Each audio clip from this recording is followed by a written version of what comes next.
13मध्ये या ठिकाणी आज आपले महायुतीचे 4 उमेदवार या ठिकाणी उभे आहेत। त्याबद्दल आज प्रचाराचं नारळ या ठिकाणी फुटलेलं, काय सांगाल या संदर्भात?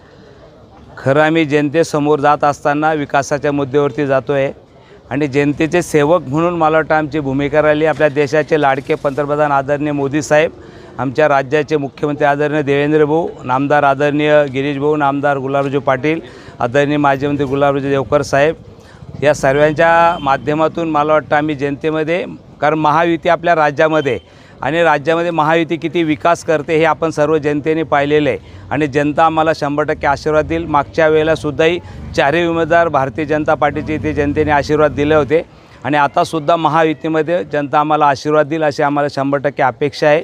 आमचे 4ही उमेदवार विजयी होतील।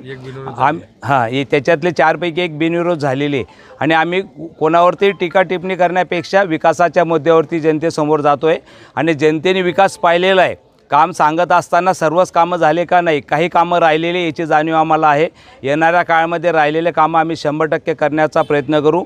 पण जळगाव शहरामध्ये जे भरीव कामं होती, जे ब्रिजचे कामं असतील, महापालिका कर्जमुक्त असेल, समांतर असतील, बायपास, हे सर्व MIDC असेल, हे सर्व प्रश्न मार्गी लागले। 2018ला जे प्रश्न प्रलंबित होते ते सर्व विषय मार्गी लागलेले आहेत।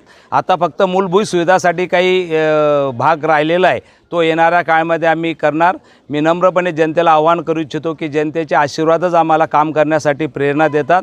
जनतेने आम्हाला 4ही उमेदवार आणि जळगावमध्ये सुद्धा महायुतीला आशीर्वाद द्यावे असे नम्रपणे जनतेला आवाहन करतो। जय हिंद, जय महाराष्ट्र।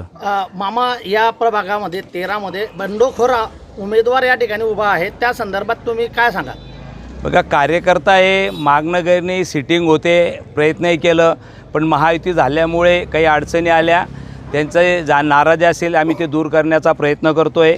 आदरणीय नामदार गिरीशभाऊ असतील, नामदार गुलाबभाऊ असतील, आप्पासाहेब असतील, आम्ही सर्व त्यांची नाराजी दूर करण्याचा प्रयत्न करतो आहे। पण भविष्यात ती नाराजी दूर होईल आणि जनतेला माहीत असतं की अपक्ष इतकं सोपं नसतं। प्रवाहाच्या विरुद्ध दिशेने वाहनं मला वाटतं लोकांना जनरल असतं आणि विकास कोण करू शकतं हे जनतेने पाहिलेलं आहे। सत्तेच्या बाहेर विकास होऊ शकत नाही। गल्लीपासून तर दिल्लीपर्यंत महायुतीचे सरकार आहे आणि मला वाटतं जनतेचा विकास करणं हेच ध्येय ठेवून जनता 100% आशीर्वाद देईल।